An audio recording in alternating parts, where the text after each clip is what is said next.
12 June hamster কম্বাটের daily সিফার code হলো no dash.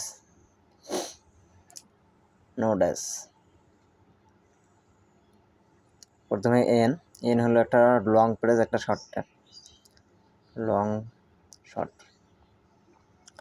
N. এবার হলো ও, 3টা লং প্রেস, 1 2 3 রং প্রেস। এবার হলো ডি, একটা রং প্রেস, 2টা শর্ট ট্যাপ, লং শর্ট। এবারে ইর জন্য শুধু একটা শর্ট ট্যাপ। এবারে হলো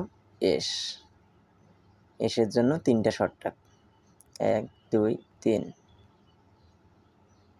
হয়ে গেল 1 মিলিয়ন।